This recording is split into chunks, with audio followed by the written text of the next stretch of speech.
Oh. Wow!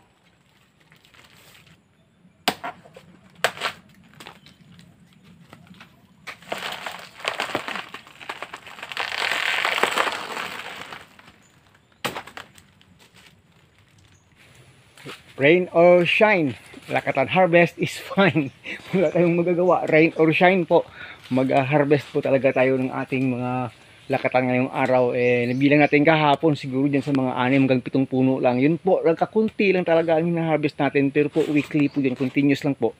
Dahil nga, paulit-ulit natin sinasabi sa inyo, hindi po tayo nakapagtanim ng masyadong malapad na lakatan ngayong taon na tawag doon, isang taniman lang malapad agad kasi staggered nga talaga. Pero yun yung pinapasalamat ko sa Panginoon.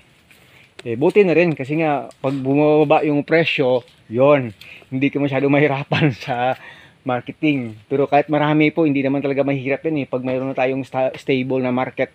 Pero yun nga lang, salamat lang talaga tayo kahit na konti lang, continuous po talaga.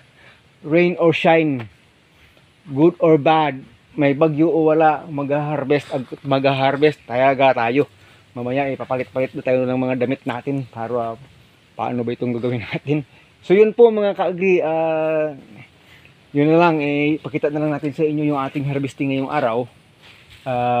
May dalawang low pressure na naman tayo pagkatapos ni Bagyo Krising. So after 2 weeks ulan ng ulan, magto 2 weeks na, so sobra na nga. So kita nyo naman yung ating sagingan, ang daming sigatoka, hindi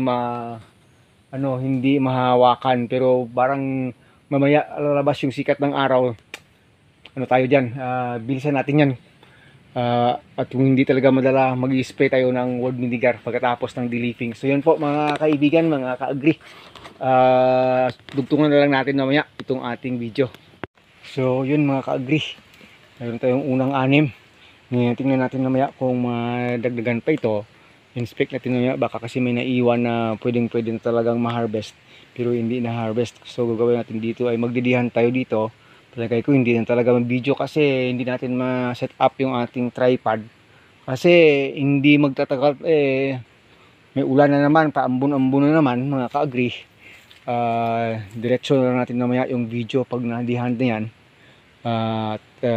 Hanggang sa packing na sa sako, nang maipakita sa inyo. At saka yun nga po, nang maipasyal-pasyal ko kayo dito ulit sa ating area ng Lakatan. Yan po, parang babagsak na naman yung ulan ko.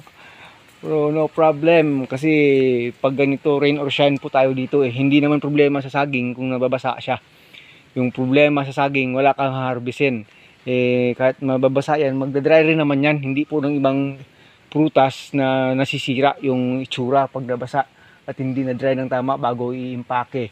Yung saging nga natin minsan, kita pa natin, hinugasan niya muna yan sa tubig bago ilagay sa mga kahon-kahon para po ma-maintain yung freshness ng itsura niya. So walang problema sa saging pag nag-harvest kahit na umuulan. Yung problema, walang haharbisin. Yun yung malaking problema, lalo't pag wala ka ng pera mga ka-agri. Sige po, dagdagan natin mamaya.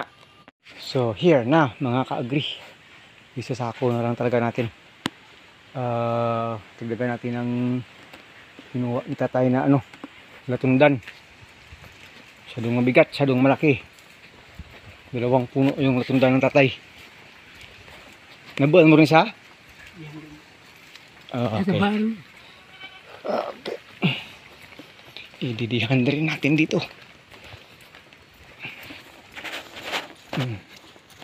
Para maisako na rin ito. Oops. Laki pa sa Lakatan. Mas malaki pa. Grabe. So yung ginagawa natin mga ka-agri, ganito po. Nilalagyan natin ito ng palibot ng dahon talaga yung sako. At pinapasok natin yung sabi natin dito sa loob. Para po kahit magkarga at diskarga po tayo niyan sa motor o sa karosa, sled, hindi po masisira yung kanyang beauty, yung kanyang ganda. Mamaintain pa rin po hanggang sa makarating sa market.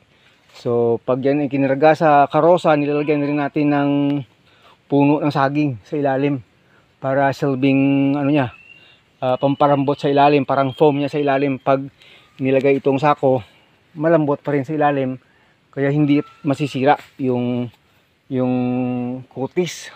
Yung kutis talaga ha, yung ganda ng ating lakatan. O yan po, plus po ng dalawang buhig na latundan malalaki.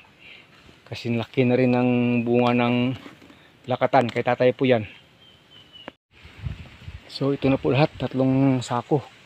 Ginawa na natin 7 puno kasi alanganin na mapuno yung sako. Kasi magpapahauling po tayo nito.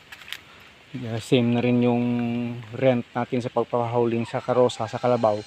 So mas mabuti lang dagdagan ng isa pang puno para po masulit yung pambayad. 500 pa naman po yung bayad mula dito hanggang sa bahay. Yun lang po. Mula sa bahay papunta pang market, another 300 po. 800 na yun. Ako isang buwig na yun. So kung maganda sana panahon, ako na lang sana. Masama yung panahon talaga, hindi kaya ng motor. Talagang magpapakarusa tayo sa sled sa kalabaw. Oh, sige.